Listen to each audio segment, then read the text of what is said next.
मानव जीवन जन्म से मृत्यु तक क्रियाशीलता की अवस्था में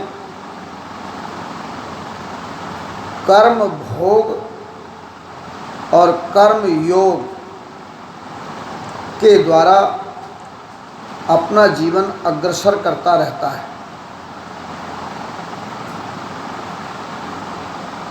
माँ के गर्भ में भी वह कर्म का कारण ही होता है कि उसे जन्म लेने के लिए संसार में आने की विधि के साथ रहना पड़ता है। और वहाँ अनेक उदाहरण हैं योगमय और भोगमय अवस्था के।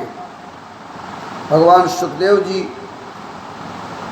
अष्टावक्र जी, अभिमन्यु और हम और आप सब माँ के गर्भ से होकर के ही आए।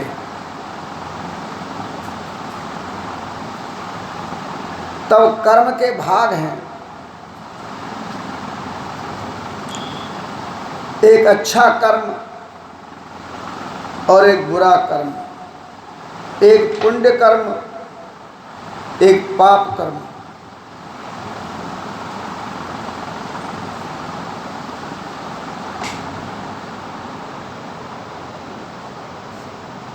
उसी में एक कुकृत और सुकृत, अच्छा कर्म और बुरा कर्म।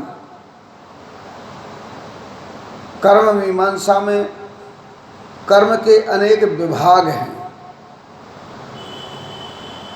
और कर्म की अवस्था करने और भोगने, ये मृत्युलोक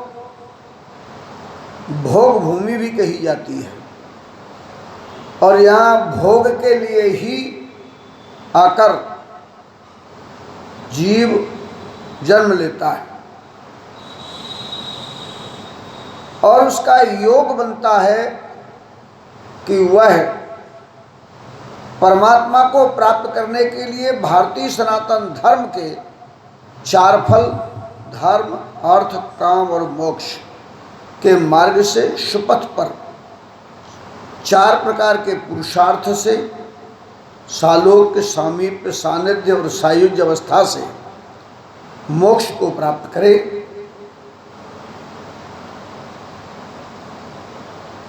लेकिन वेद दर्शन के चार वेदों में सृष्टि के स्वरूप को समझा गया और कर्म को विभाजित करके क्रिया के स्वरूप से संसार की व्याख्या की गई, जिसमें यह संसार सब भगवान ही भगवान है और कोई है ही नहीं, परमात्मा ही परमात्मा है। जब दूसरा कोई है ही नहीं तो सृष्टि दूसरे की कैसे हो जाएगी। जो अर्थमय संसार दिखता है, अर्थ माने पंच तत्वमय, जो पांच तत्व हैं, ये पांच तत्व किससे बने? जिसने बनाए वह भी ब्रह्म है, परमात्मा है। वह भी जितने ईश्वर हैं, भगवान हैं, जीव है, ईश्वर, ये सब एक से ही अनेक हैं। केवल वही परमात्मा एक है और उसी से एक से जड़ चेतन है, प्रकृति और पुरुष है।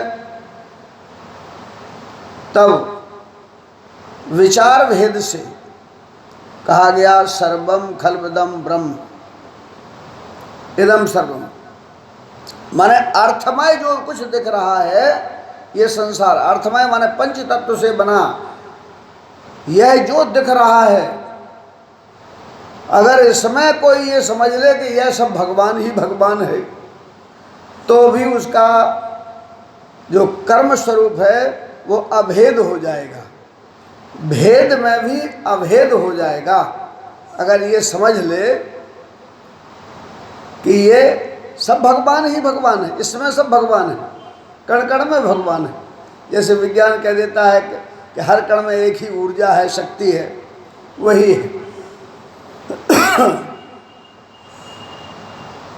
संसार परिवर्तित स्वरूप है, अपरिवर्तित स्वरूप वही परमात्मा है।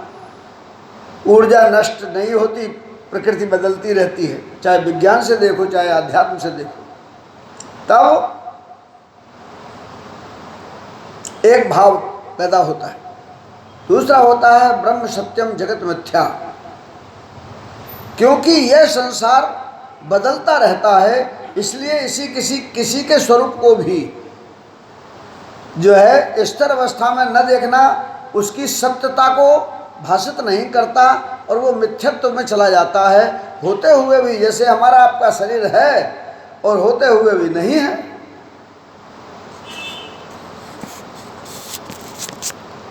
अभी दिख रहा है और उसके बाद बंद, समाप्त हो